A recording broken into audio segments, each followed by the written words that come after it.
There's a special thrill in spotting the first yellow flowers on your tomato plants, each one a golden promise of fruit. We watch with hope, picturing trusses heavy with ripe tomatoes. But sometimes those bright flowers shrivel and fall, leaving only empty stalks behind. It's a disheartening sight, making you question your gardening skills. Many assume they've made a mistake, bad soil, poor watering, or hidden pests. But blossom drop is rarely the gardener's fault. In fact, it's a sign of a clever plant making a survival decision. Rather than a failure, it's an act of self-preservation. Blossom drop is the plant's way of communicating its needs and environment. By learning to read these signs, we become better partners to our plants.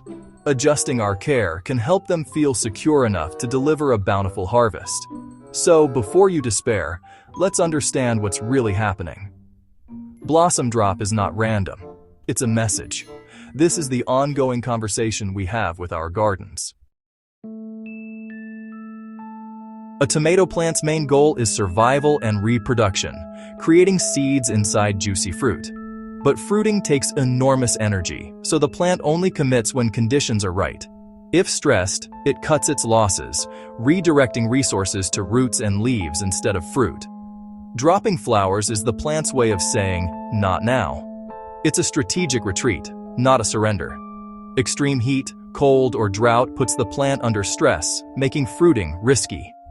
Shedding flowers conserves energy for survival. This isn't weakness, it's adaptation. As gardeners, our job isn't to force fruit, but to create an environment where the plant feels safe to proceed. A dropped blossom is information, not failure. The plant is telling you about its world. Our role is to listen, understand, and respond thoughtfully. By observing, we support the plant's natural cycle. That's the partnership at the heart of gardening. Blossom drop is when a plant sheds flowers before they become fruit. At the flower's base, an abscission layer forms, a natural breaking point triggered by stress hormones. A breeze or touch can make the flower fall, leaving a bare stalk. It's normal for tomatoes to drop some flowers. They often produce more than they can support. The plant thins itself, dropping weaker blossoms. But if many flowers drop consistently, it signals persistent stress. That's when we need to step in and help. Tomatoes thrive in a Goldilocks temperature zone. Daytime temperatures between 21 to 29 degrees, 70, 85 degrees, and nights between 13 to 21 degrees, 55, 70 degrees, are ideal. Too much heat, above 32 degrees, 90 degrees, damages pollen and disrupts fruit development. Cold slows growth and makes pollination difficult. Both extremes trigger blossom drop as the plant waits for better conditions. In greenhouses, ventilate on hot days and use shade netting if needed. Outdoors, choose sheltered, sunny spots. In early spring or autumn, protect from cold with fleece or heaters. Managing temperature is key to helping your tomatoes set fruit. Understanding this sensitivity is the first step to success. Even with perfect temperatures, tomatoes need pollination to set fruit. Tomato flowers are self-fertile, but pollen needs to move from anther to stigma.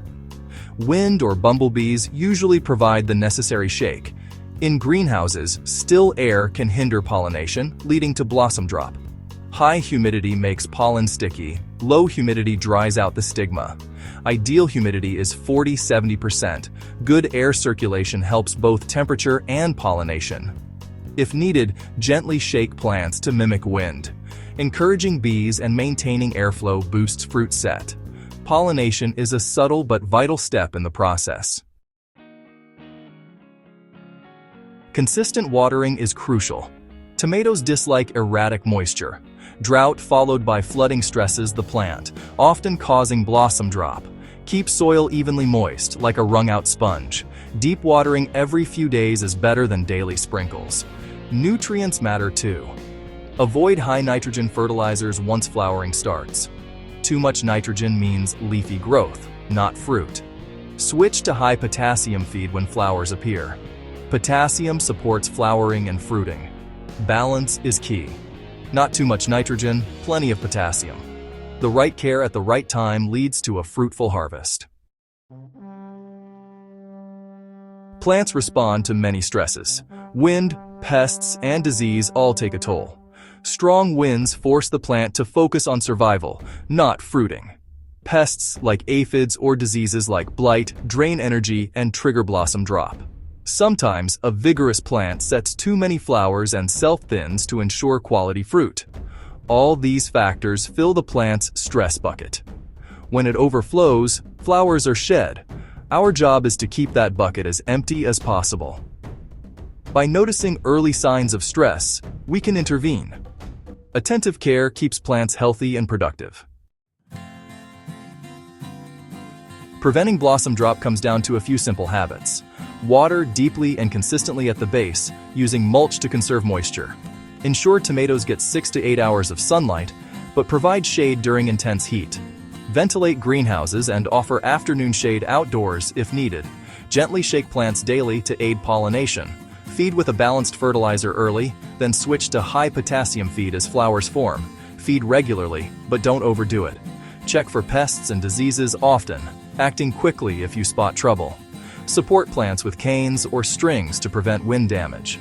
Create a steady, supportive environment. This reassures your plant and encourages a generous harvest. Consistency and observation are your best tools. A little care goes a long way. Gardening is a quiet conversation between you and your plants.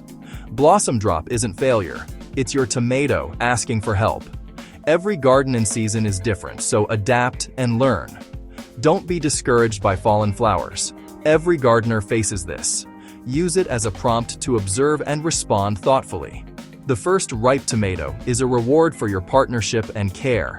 Gardening connects us all, each patch of soil with its own story. Share your experiences. What have your tomatoes taught you? Together, we grow and learn, season after season.